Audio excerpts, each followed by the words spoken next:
Hello दोस्तों, मैं doctor Dharmendra Kumar Sinha, visiting professor and psychologist. आज मैं विश्वविख्यात मोटिवेशनल कोच टानी फाकरी की एक मोटिवेशनल स्पीच आप लोगों से शेयर करने जा रहा हूँ। मित्रों, अगर हमारी दृष्टि कमज़ोर है तो कोई भी चुनौती हमारे लक्ष्यों की प्राप्ति में बाधा बन जाती है। तब हम यह महसूस नहीं कर पाते कि यह बाधा हमें आगे का रास्ता दिखा रही है। चुनौतियाँ हमें अपने लक्ष्यों को प्राप्त करने की प्रेरणा देती है, हमारी सोई हुई क्षमताओं को जगाती है। थियोडोर रूजवेल्ट कहते हैं, आप कर सकते हैं, मन में यह विश्वास हो तो आधी जीत मिल जाती है। आप क्या अक्सर उन कारणों पर सोचते रहते हैं कि आप कुछ क्यों नहीं कर सकते।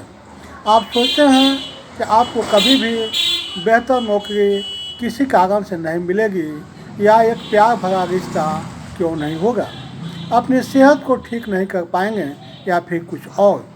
इन बातों पर ध्यान देने से हम उन्हें सच मान लेते हैं। अपने इन विचारों को हमें अपनी वास्तविकता पर हावी नहीं होने देना चाहिए, क्योंकि आपके पास अपने भविष्य को बदलने और उसे दिशा देने की शक्ति है।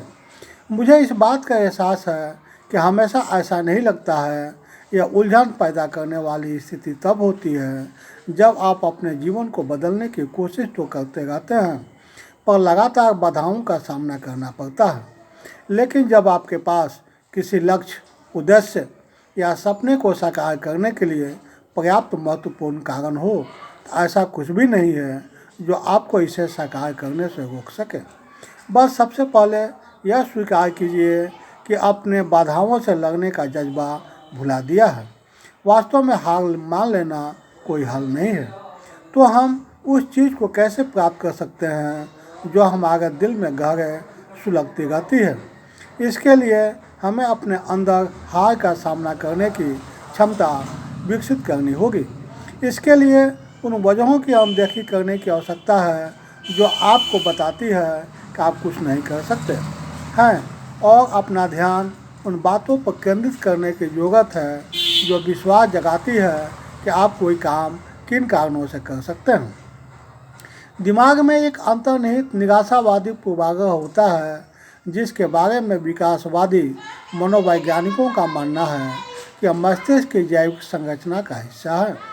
नकारात्मकता हम पर हावी हो जाती है और हम यह महसूस नहीं कर पाते कि यह एक संकट की सूचना देने वाली बत्ती है जो हमें किसी ऐसी चीज़ के प्रति सचेत कर रही है जिस पर हमें ध्यान देने की आवश्यकता है। इसका उद्देश्य हमें रोकना नहीं है, बल्कि यह दिखाना है कि हम अपने लक्ष्यों के करीब पहुंच रहे हैं।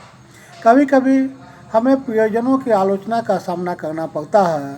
वो हमें बार बार याद दिलाते हैं कि हम कुछ हासिल नहीं कर सकते, क्योंकि परिवार में किसी ने भी इसे हासिल नहीं किया है। वे आपको बता सकते हैं कि यह असंभव है और आप बड़ा नहीं सोचें या ऊंचा लक्ष्य नहीं रखें। जल्दी ही आप इस झूठी कहानी पर भरोसा कर लेते हैं, क्योंकि इसे बार बार दोहराया जाता है। आप जिनसे प्यार करते हैं, जब वे आपके साथ खड़े होने की जगह आपके खिलाफ हो जाएं, तब बहुत मुश्किल होती है। लेकिन आपको अपने सपनों का, अपने दृष्टि के बारे में दूसरे लोगों को समझाने की ज़रूरत नहीं है। आपको केवल अपने भविष्य के बारे में दृढ़ निश्चयी होने और किसी को भी इसे हासिल करने के बीच में नहीं आने देने की ज़रूरत है। जब आप अपने लक्ष्यों को हासिल कर लेंगे तो आपके प्रियजन, मित्र और सहकर्मी आपको न हार मानने पर बधाई देंगे। वे आपकी प्रशंसा करेंगे और अपना नाम आपके साथ जोड़ेंगे। लेकिन वाहवाही, प्रशंसा या बदनामी पाने के लिए आप यह नहीं कर रहे हैं।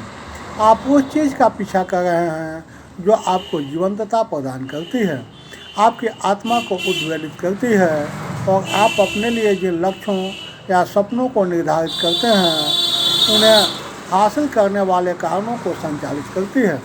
वास्तव में जो मायने रखता है वह यह है कि आप प्रतिरोध, बाधाओं और चुनौतियों का सामना डट कर करते रहें। दूरदृष्टि वाले महान लोग इतिहास के हर दौर में मौजूद रहे हैं। अगर वे नहीं होते तो उनके प्रभाव के बिना हमारा यह जीवन व्यक्त होता। दूरदर्शी लोगों का हमेशा दमन किया गया, उन्हें सताया गया, उनका उपहास किया गया और कहा गया वे कभी सफल नहीं होंगे।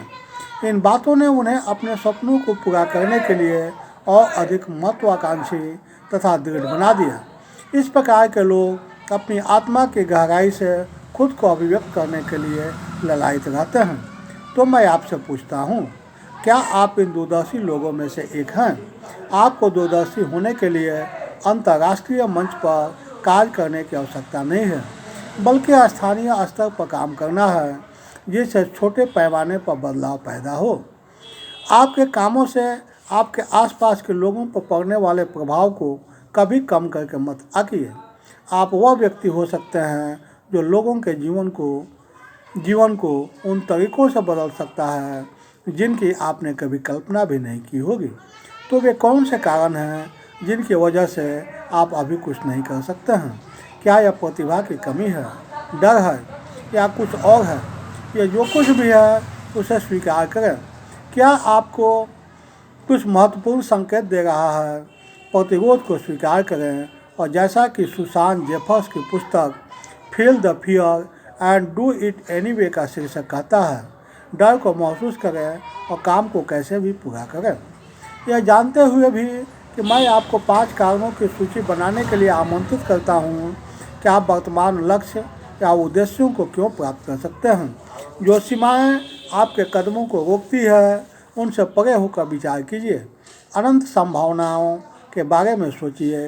ये संभावनाएं साकार हो सकती हैं और होगी अगर आप हार नहीं मानते हैं। तो अगर आप उन कारणों को नज़रअंदाज कर देते हैं जो कहते हैं कि आप कुछ क्यों नहीं कर सकते हैं, और उन कारणों पर ध्यान देते हैं जो बताते हैं कि आप क्यों कर सकते हैं, तो आपकी मुलाकात ऐसे भविष्य से होगी जिसकी आपको उम्मीद भी नहीं होगी। मित्रों, अपने डर, संदेह और चिंताओं को स्वीकार करें, कदम बढ़ाएं। अपने लक्ष्यों पर तब तक काम करें जब तक कि आप उन्हें हासिल नहीं कर लेते। रास्ते में आपका सामना आपत्तियों और उपहास से हो सकता है। जरूरी नहीं कि वे लोग खराब हों, बल्कि हो सकता है कि ब्रह्मांड ने उन्हें आपकी परीक्षा लेने के लिए भेजा हो कि आप अपने लक्ष्यों के प्रति कितने प्रतिबद्ध हैं। मित्रों, मुझको उम्मीद है कि यदि आप इस थॉट को अपने जीवन में शामिल करेंगे तो निश्चित रूप से आप अपने जीवन में कामयाब होंगे। बहुत सारे लोगों ने इस थॉट को अपने जीवन में अपनाया है और नकारात्मकता और अंधियारे से निकलकर सफलता हासिल की है। तो आप क्यों नहीं हासिल कर सकते?